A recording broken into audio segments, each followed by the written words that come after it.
Graças a Deus, estamos juntos nessa belíssima manhã de terça-feira, hoje 12 de janeiro de 2021.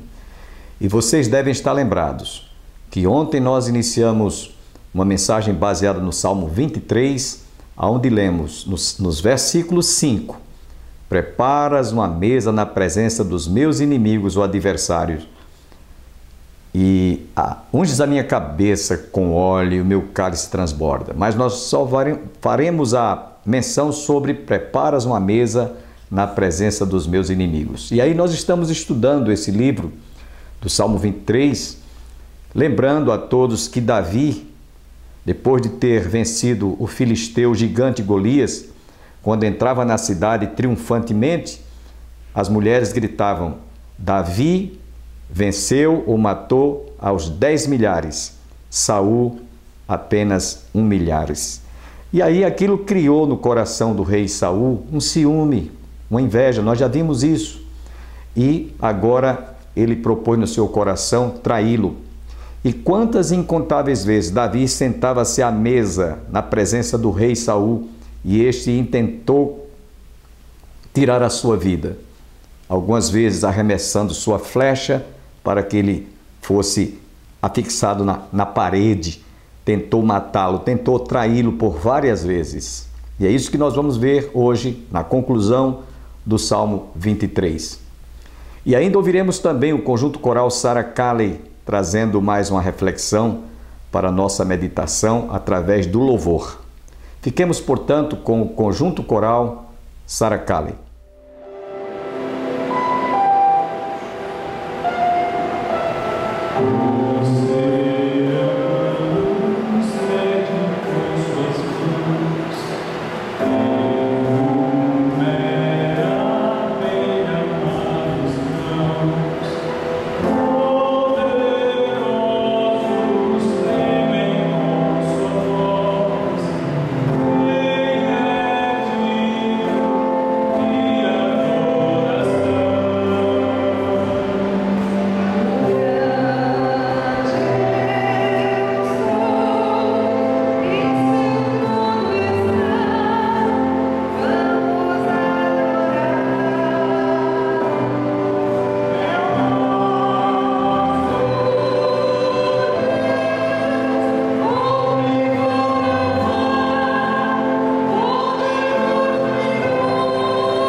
E eu estou contando essa história que é real e aconteceu para mostrar que você pode estar sentado à mesa sem saber que você está ali diante de um inimigo, de alguém que pode lhe trair, seja marido, seja mulher, seja pai, seja mãe, seja filho, seja esposa, não interessa. Traição. Preparas-me uma mesa na presença dos meus adversários. E aí, meus irmãos, diga-se de passagem que João Batista, aquele homem de Deus, não sabia que estava preso, mas queria ser morto, cabeça decepada, por causa de ter denunciado um pecado. Era como se fosse um cala-boca. Preparas uma mesa na presença dos meus adversários. Foi exatamente isso que aconteceu com João Batista. Naquela festa, o bolo que foi servido foi: traga num prato a cabeça de João Batista. Ela cometeu duas traições. Primeiro, que já tinha se relacionado com Herodias, tendo um relacionamento ilegítimo, ilegal com o seu cunhado. E agora estava tendo a oportunidade de tirar desforra contra João Batista, traindo aquele homem de Deus, porque ela guardava rancor e queria matá-lo. Não podia, mas ela viu naquilo uma grande oportunidade. O Herodes embriagado, cheio de vinho, para tomar uma decisão tão precipitada, disse: olha, eu darei até metade do reino, darei tudo que você quiser, ou até metade do reino. Diante desse pedido que ela fizera, era mais fácil atendê-la, para não ficar sem palavra e desmoralizado, sem deixar de cumprir ou atender ao pedido de vingança da sua filha, através da sua filha Salomé. Pela lei judaica, ele não podia fazer ou cometer aquele julgamento, porque pela lei judaica, de acordo com o que está escrito no Velho Testamento, no livro de Levítico, ele tinha que ter provas. Ele não podia julgar o réu ou a ré sem antes ter provas. E ele partiu logo para condená-lo, partiu logo para aplicar a lei. Na lei romana, tinha que primeiro ser ouvido o réu. Por isso que quando Jesus foi julgado, disse: olha, e Paulo também, ele apelou para César. Então teve oportunidade, porque o julgamento romano, o julgamento romano tinha que ser feito de acordo com aquilo que era, com o que podia se fazer, independente de ouvir. A lei judaica tinha que ser pela lei, e ele passou por cima da lei. Ah, você quer a cabeça de João Batista? Numa festa de aniversário, repito, pode trazer. Nem procurou saber, porque ele estava sendo, de forma traiçoeira, sendo decapitado. Preparas uma mesa na presença dos meus adversários. Esse é o primeiro exemplo no Novo Testamento. O segundo é muito conhecido. Jesus, o Filho de Deus, que veio dar a sua vida, que veio derramar o seu sangue pelos meus e pelos teus pecados, por todos nós, também no momento de ceia, sentiu-se traído por um dos 12 apóstolos. Aliás, na hora da ceia, a última Páscoa que Jesus celebrava lá no cenáculo, Jesus naquela hora disse: um de vós há de me trair. Um de vós há de me trair. E então eles se entreolharam e perguntavam um ao outro: será por acaso, porventura sou eu, Senhor? Serei eu, serei eu. Cada um perguntou. Sabem por que cada um perguntou? Porque a traição é uma ação vulnerável. Nós estamos vulneráveis cada um de nós está vulnerável à traição. Não tem aqui bom, não tem ninguém melhor do que o outro. Eu e você, nós somos vulneráveis à traição. Por isso que um perguntou: serei eu, Senhor? O outro: serei eu. O outro: serei eu, Senhor. Cada um saiu perguntando, porque ninguém ali se sentia imune, ninguém se sentia isento de ser capaz de trair o Senhor Jesus. Isso é o que o pecado nos mostra, nos acusa, nos condena na nossa consciência. É como uma mentira, é como ódio, é como a raiz de amargura, é como ressentimento, é como a vingança. Nós estamos sujeitos e vulneráveis. Aliás, Paulo, escrevendo aos Gálatas no capítulo 5, falando sobre os frutos da carne e o fruto do Espírito, ele diz tudo isso claramente. Então, quando Jesus estava na ceia, ele disse: um de vós há de me trair. E como cada um perguntou: serei eu, Senhor? Serei eu, porventura? Serei eu? Cada um saiu perguntando. Jesus disse: aquele que eu meter a mão no pão que haveria de celebrar a ceia, no prato, esse é o que há de me trair. E quem foi que Jesus colocou a mão sobre o prato, colocando o pão? Judas, o traidor. Naquele instante, Jesus disse para ele: o que você tem de fazer, faze-o logo. Porque Satanás tinha posto no coração dele vender Jesus aos fariseus, aos doutores da lei, que se opunham à pessoa do Senhor Jesus. Preparas uma mesa na presença dos meus adversários.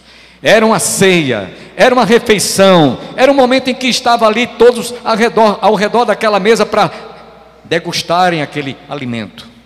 Mas em meio àquela ceia, preparas uma mesa na presença dos meus adversários, havia alguém que estava com a intenção de trair o Filho de Deus. E Satanás pôs no coração dele vendê-lo por 30 moedas de prata.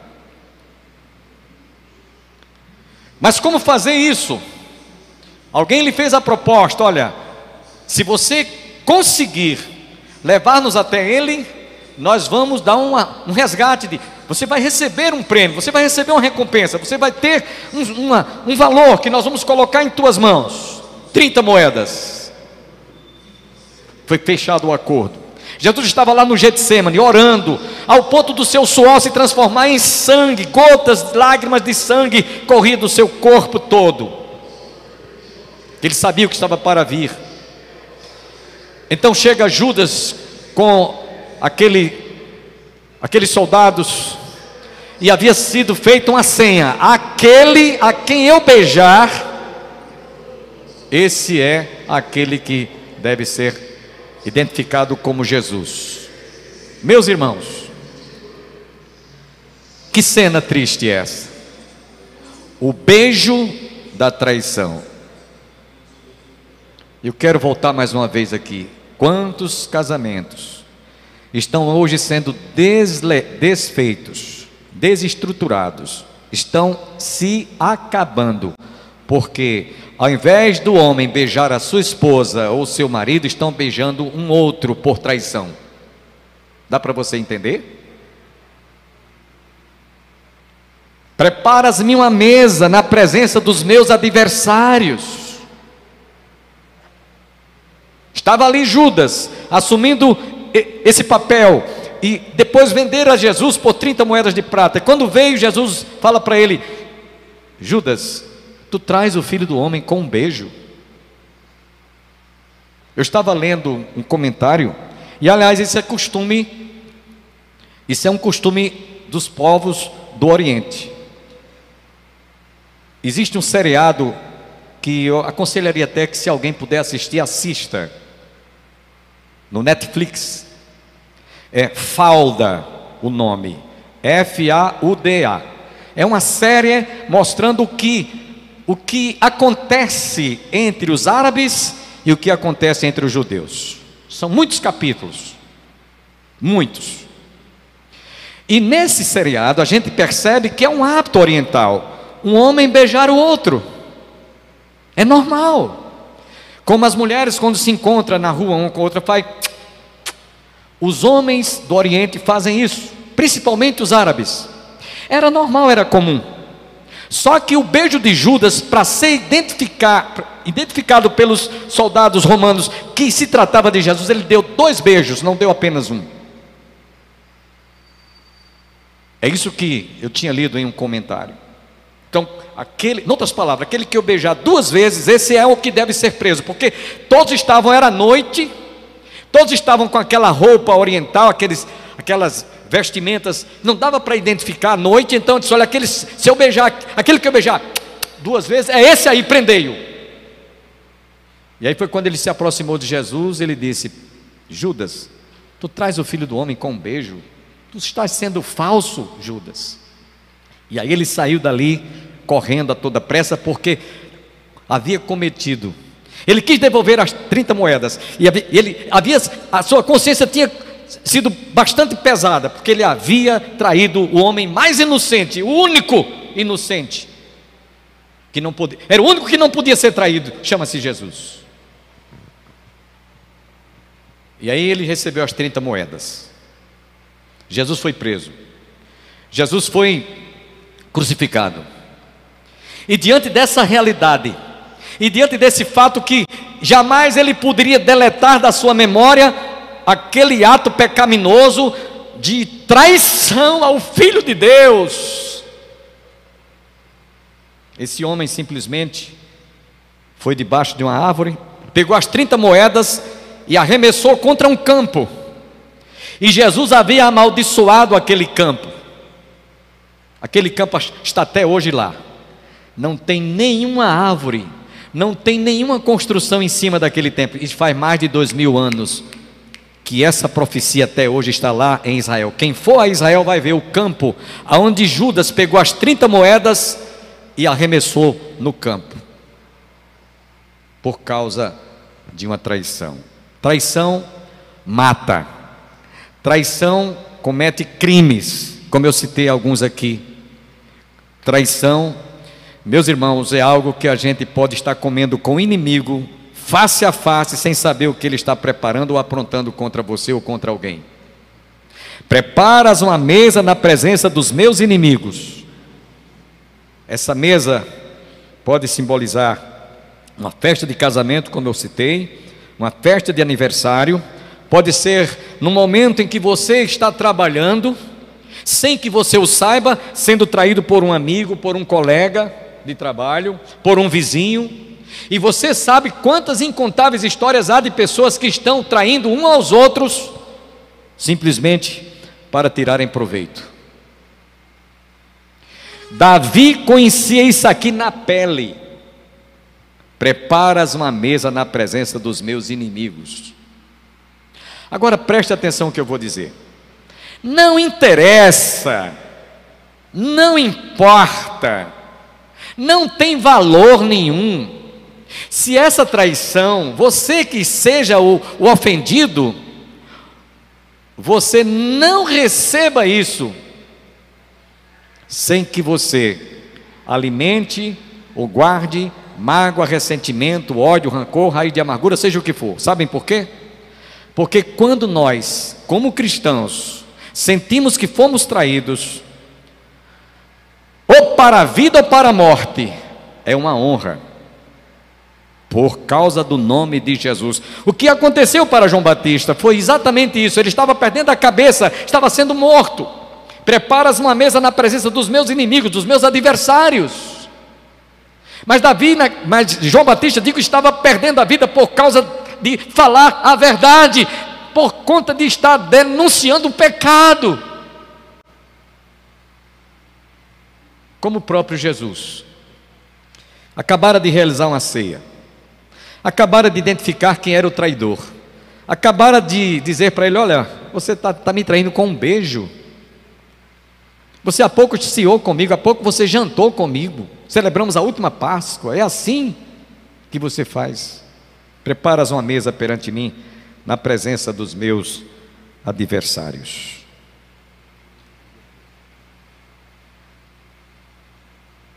Ah, meus irmãos, eu espero, estamos já chegando ao término, que nós nesta noite, tanto os que estão aqui presencialmente, como os que estão em casa, pensem agora o sentido, o significado de Davi ter usado essas palavras: preparas uma mesa perante mim na presença dos meus adversários.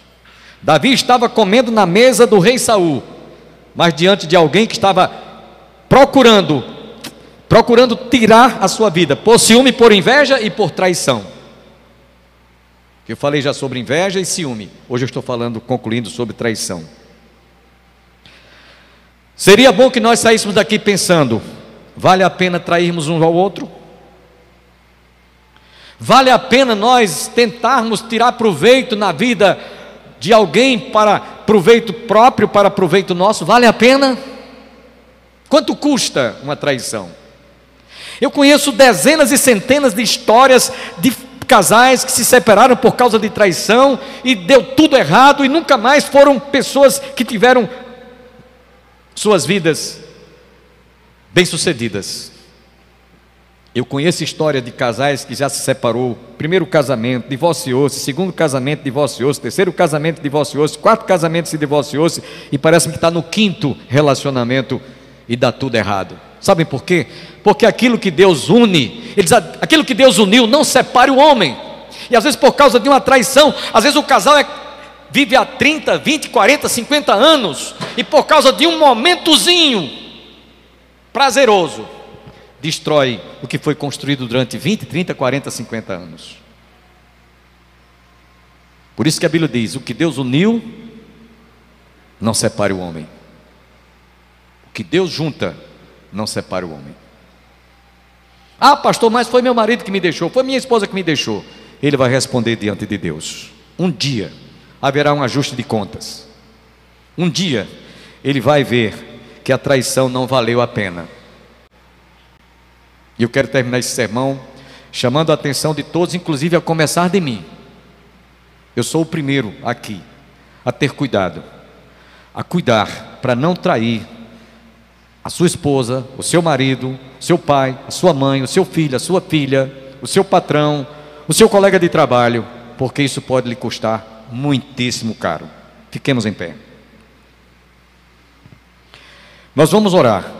Depois deste cântico depois desta oração nós vamos cantar o hino Finda-se este dia, impetraremos a bênção apostólica e realizaremos nessa noite um batismo, certo? Mas depois da transmissão, não agora. Pai, nós queremos te agradecer, porque a tua palavra é fiel e verdadeira. A tua palavra não voltará para ti vazia, antes fará aquilo que te apraz. E não foi por acaso que o Senhor nos deu esta mensagem. Não é por uma situação qualquer que alguém esteja enfrentando que essa mensagem esteja alcançando, mas sim como um propósito divino, como porta-voz da tua palavra, a fim de que eles saibam que muitas vezes estamos sentados à mesa, como nos diz a tua palavra: preparas-me uma mesa perante mim, na presença dos meus adversários, dos meus inimigos.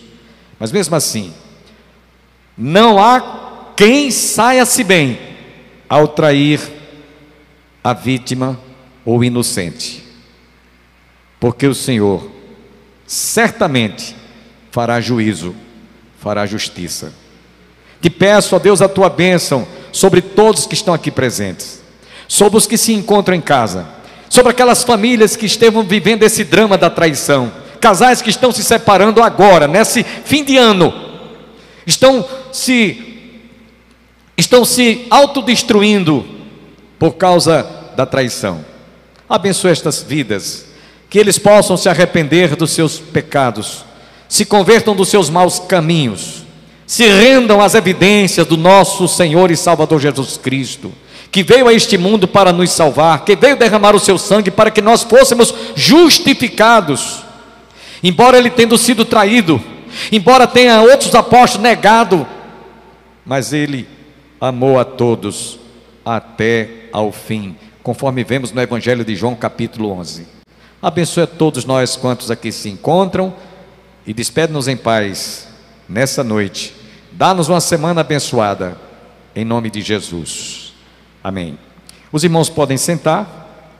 Nós vamos cantar o hino ainda, finda-se este dia, 525 dos Salmos e Hinos, e após nós realizaremos a cerimônia de batismo. 525 dos Salmos e Hinos, quem puder cantar em casa, cante conosco.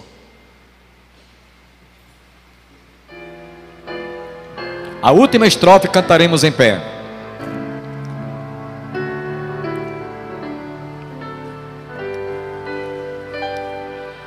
Finda-se este dia que meu Pai me deu,